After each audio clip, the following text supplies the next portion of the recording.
Alhamdulillah, wassalatu wassalamu ala Rasulillah Sayyidina wa maulana Muhammad ibn Abdillah wa ala alihi wa sahbihi wa man tabi'ahu wa wala.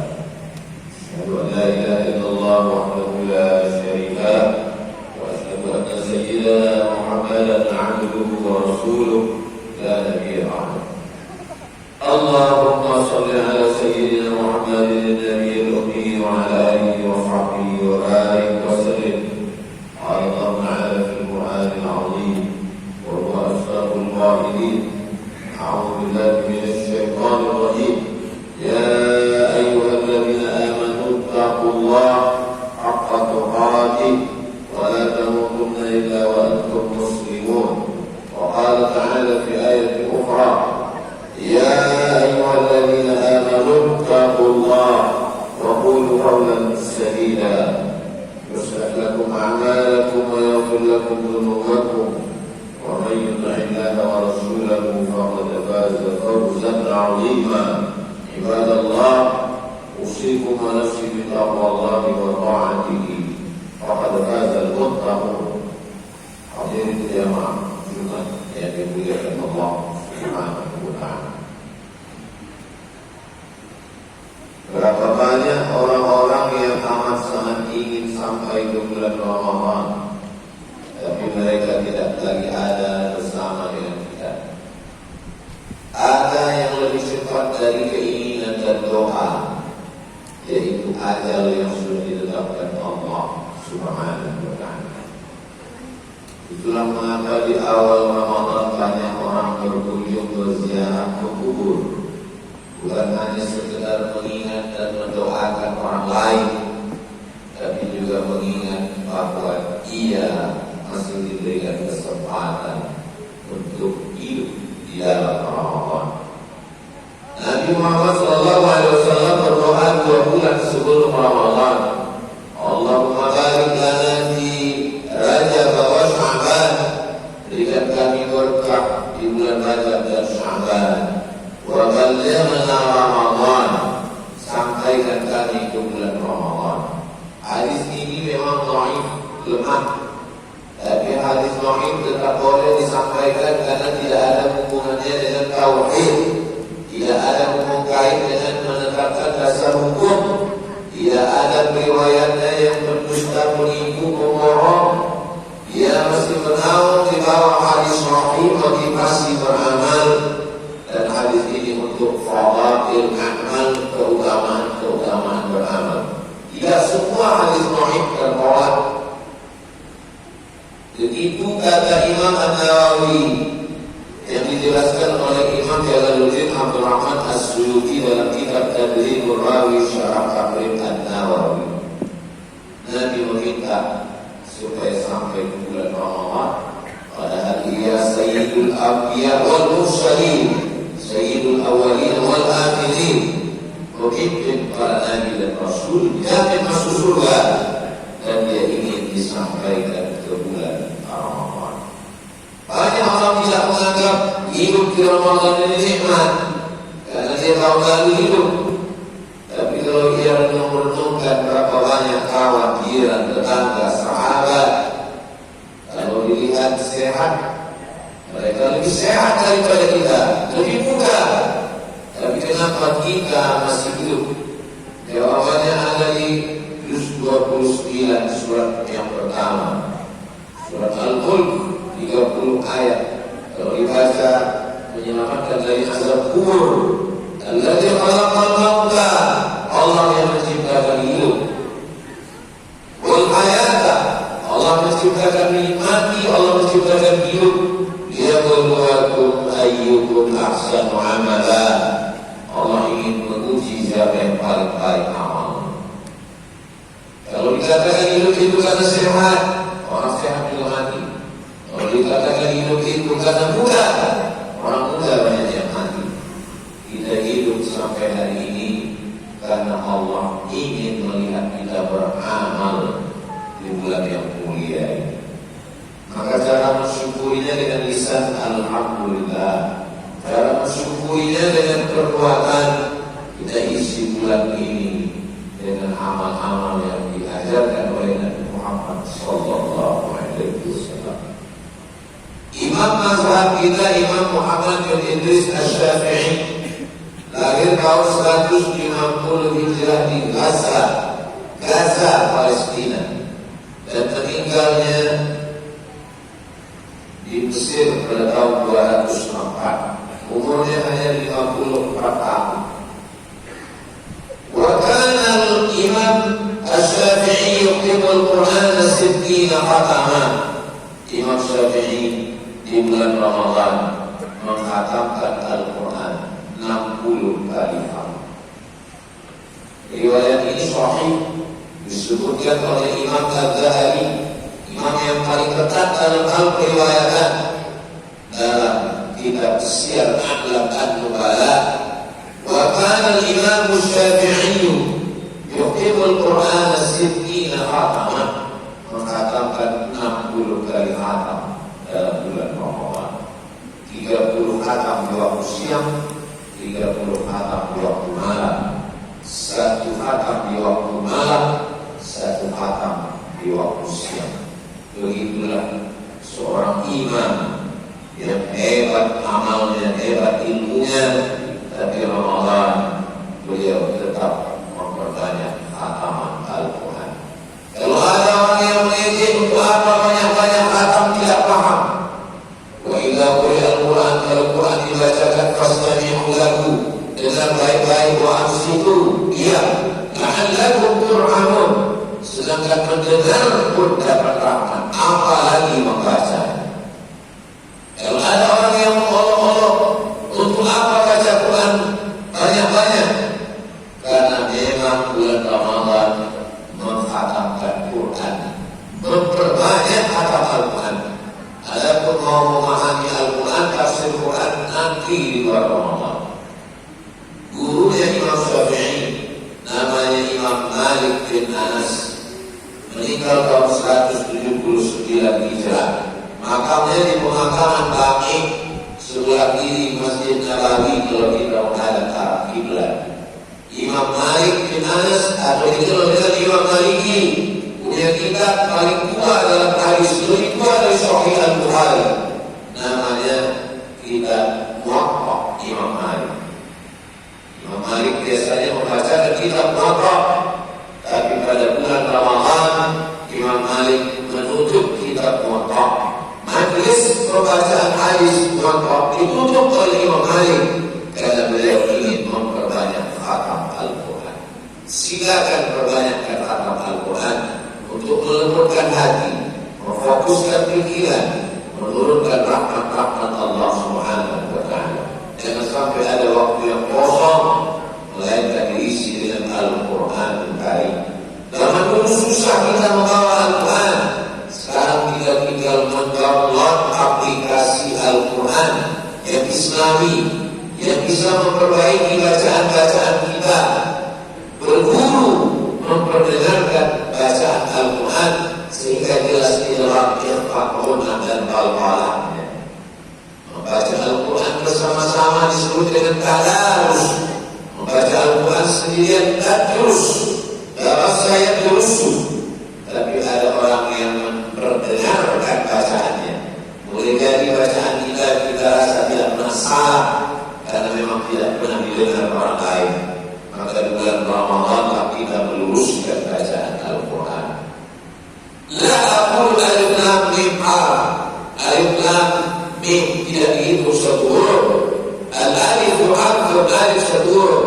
Wal lam harfun, lam satu huruf. Wal mim harfun, mim satu huruf. Wa li kulli harfin asyru amsalha. Setiap huruf dibalas 10 kebaikan.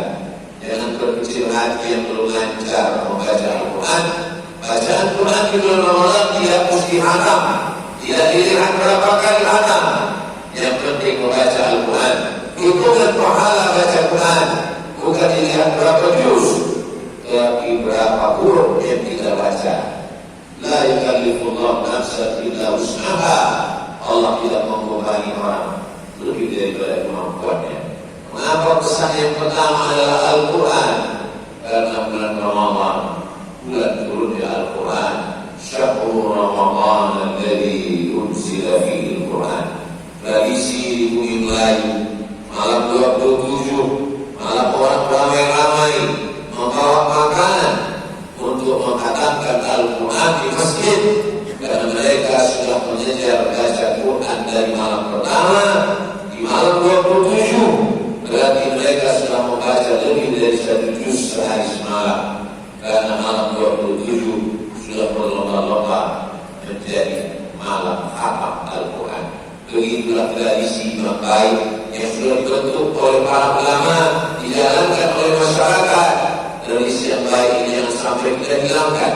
Man sanna fil Islami sunnatan hasanatan, siapa yang membuat suatu tradisi yang baik, falahu ajruha, dia dapat pahalanya, wa ajru man 'amila biha, orang lain anak cucu murid-murid sahabat yang melanjutkan setelah kematian, maka pahalanya tidak pernah berpulang walau sedikit pun. Adapun orang-orang yang membuat tradisi yang jahat, tradisi yang buruk, tradisi yang tidak baik, falahu isruha, dia dapat dosanya, wa isru man 'amila biha min ba'dih, orang lain yang melakukannya dia pun juga akan mendapatkan aliran dosanya, tidak hanya sebagai amal jariyah tapi juga sebagai dosa jariyah. Itulah perlunya kita berhati-hati melakukan suatu tradisi, supaya tradisi itu dilanjutkan oleh orang setelah kita menjadi amal yang tetap mengalir menerangi alam barzakh, alam kubur, yang tetap menjadi amal yang membuat kita dalam keadaan Allahumma ja'al kuburahum rawdatan min riyadil jinan, kuburnya menjadi salah satu dari taman-taman surga. Bagaimana dengan salat malam? Sayyidatuna Aisyah, perempuan yang tidur bersama Nabi, melihat Nabi salat, melihat bagaimana keadaan qiyamul lail Nabi, hatta tatafaqqara qadamah, sampai bengkak kakinya. Mengapa kakinya bengkak? Karena tegaknya lama. Mengapa tegaknya lama? Karena ayatnya panjang. Mengapa ayat yang dibaca panjang? Sayyidatuna Aisyah bertanya kepada Nabi sallallahu alaihi wasallam, "Lima fa'alta hadza ya Rasulullah?" Mengapa engkau lakukan ini wahai Rasulullah? Kata Allah, "Laka hadza qadana fi dhanbika wa ma ta'akhkhar." Dosamu yang lalu, yang sekarang, yang akan datang, sudah dijamin masuk surga, sudah dijamin ampunan dosa. Mengapa engkau masih sholat malam sampai bengkak kedua kaki? Apa jawab Nabi? Afala akuna 'abdan syakura.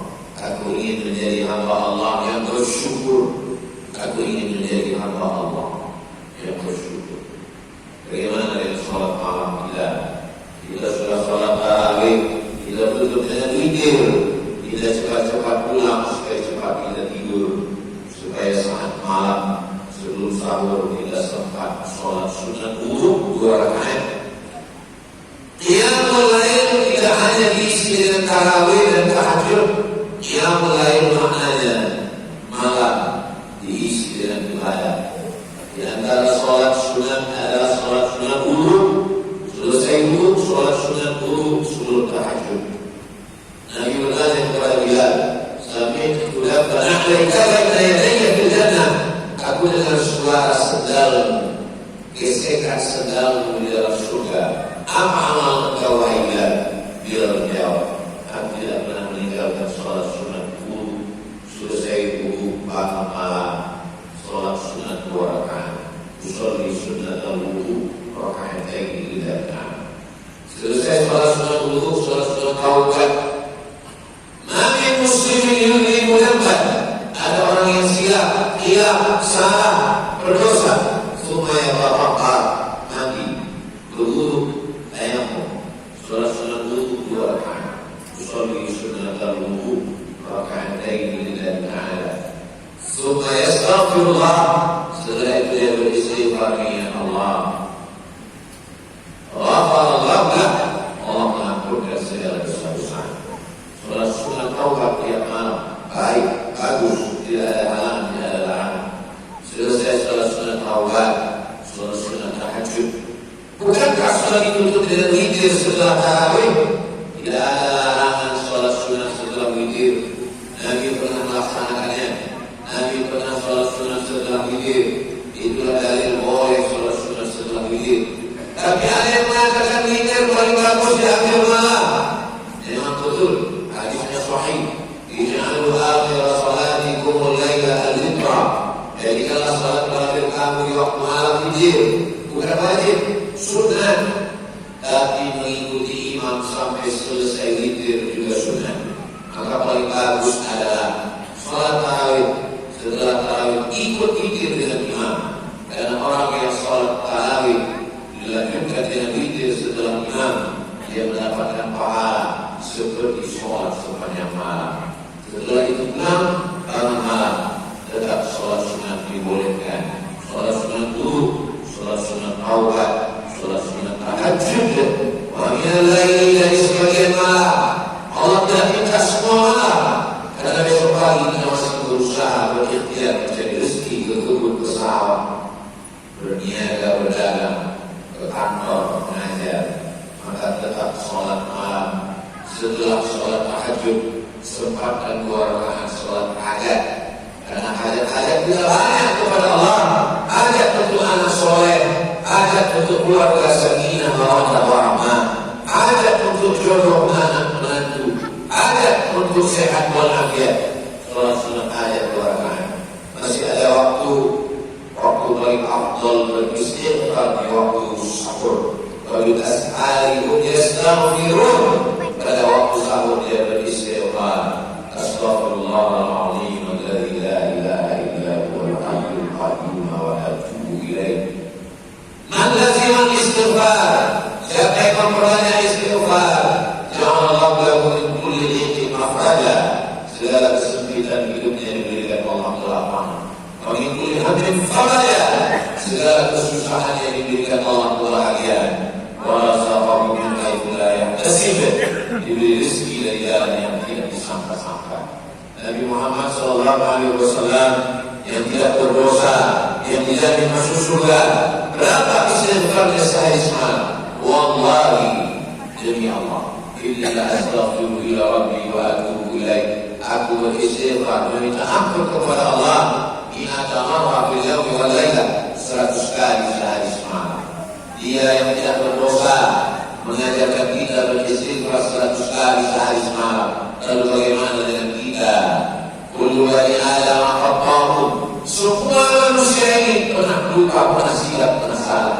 Wa khairul khata'in at-tawwabun, sebaik-baik orang yang merasa bersalah adalah orang yang sadar atas kesalahannya, bertaubat minta ampun kepada Allah. Astaghfirullahaladzim alladzi la ilaha illa huwal hayyul qayyum wa atubu ilaih. Yang paling baik adalah sayyidul istighfar. Allahumma anta rabbi la ilaha illa anta khalaqtani wa ana 'abduka wa ana 'ala 'ahdika wa wa'dika musta'an. A'udzu bika min syarri ma sana'tu.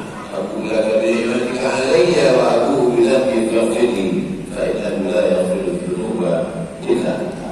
Sampai pada waktu siang, dari mulai azan subuh berkumandang sampailah azan maghrib, maka itulah waktu beribadah yang disebut dengan siam. Siam artinya imsak. Imsak artinya menahan. Imsak artinya menahan. Orang yang awam hanya menahan makan, menahan minum. Tapi di atas awam ada hamba Allah yang khawas. Mereka menahan lidah, mereka menahan mata, mereka menahan tangan, menahan kaki, menahan lisan, menahan pikiran. Ini adalah kuasa orang-orang khawas, orang-orang wali-wali Allah. Tapi ada yang lebih hebat lagi daripada itu. Hatinya tidak pernah lupa daripada Allah. Mereka yang tak pernah putus disebut dengan sholat daim. Daim artinya kekal. Daim artinya tidak putus. Sholat artinya ingat. Sholat artinya zikir. Sholat yang kita laksanakan putus dengan salam. Tapi ada orang-orang yang hatinya tak pernah putus dengan Allah Subhanahu wa ta'ala. Wa ana ma'ahu idza dzakarani, kata Allah dalam hadis qudsi, aku bersamanya saat dia mengingat aku. Inilah orang-orang yang sudah diberikan Allah keutamaan buah daripada amal solehnya. Ketika malam siangnya kita isi, maka kita sudah berusaha mengisi umur usia yang dititipkan Allah Subhanahu wa Ta'ala. Lebih daripada itu, di luar kemampuan kita. Rabbana la tuhamilna ma la taqata lana bih. Jangan bebankan kepada kami yang kami tidak sanggup untuk memikulnya. Andai kita dimatikan Allah, maka insya Allah kita meminta mati dalam keadaan husnul khatimah. Husnul khatimah diberikan kepada orang-orang yang istiqamah. Innal ladzina qalu rabbuna Allah, orang-orang yang mengatakan Rabbu Allah, tsumma istaqamu, kemudian dia istiqamah. Tatanazzalu alaihimul malaikah, maka sebelum mati itu akan datang malaikat. Malaikat itu turun untuk menenangkan hatinya. Orang yang akan mati itu selalu dalam keadaan takut. Ditanya malaikat mungkar nakir, takut sakaratul maut, takut akan dihisab ini segala amal, takut meneliti hidayah siratal mustaqim, takut. Dan saat itu malaikat mengatakan Allah takhafu, jangan takut. Orang yang akan mati itu merasa sedih meninggalkan harta, sedih meninggalkan keluarga, sedih meninggalkan jabatan, sedih meninggalkan kawan dan sahabat. Saat itu malaikat turun untuk membahagiakan hatinya. Malaikat berkata, wala tahzan, jangan kosong. Di saat hatinya sudah kosong, takutnya hilang, sedihnya terbang. Saat itu malaikat berbisik dengan bisikan yang ketiga, wa abshiru bil jannati allati kuntum tu'adun. Berbahagialah, engkau mendapatkan surga yang dijanjikan Allah. Itulah makna lahumul busyra fil hayati dunia. Mereka mendapatkan kabar gembira waktu masih hidup di dunia. Itulah kenapa begitu dibuka menutup wajahnya dia tersenyum. Kenapa dia tersenyum? Karena dia sudah mendapatkan kebahagiaan. Padahal katanya mati itu menyakitkan. Seperti tarikan mata kail pancing ditarik di kulit yang basah. Seperti lepasan pedang di tempat yang sama beribu kali. Seperti api yang dihidup-hidup. Tapi kenapa dia mati dalam keadaan tersenyum? Karena takutnya sudah hilang, karena sedihnya sudah terbang, karena hatinya bahagia. Di saat itulah malaikat mengucapkan salam kepadanya. Yang kita ulang 3 kali saat membaca Yasin. Salamun qawlan min rabbir rahim. Salamun qawlan min rabbir rahim. Salamun qawlan min rabbir rahim. Saat itulah malaikat menyambutnya, mempersilakannya untuk kembali. Ini bukan tempat engkau. Ini adalah tempat perantauan. Kepada engkau kembali. Ya ayyatuhan nafsul mutmainnah, wahai jiwa yang tenang, irji'i ila rabbiki radiyatan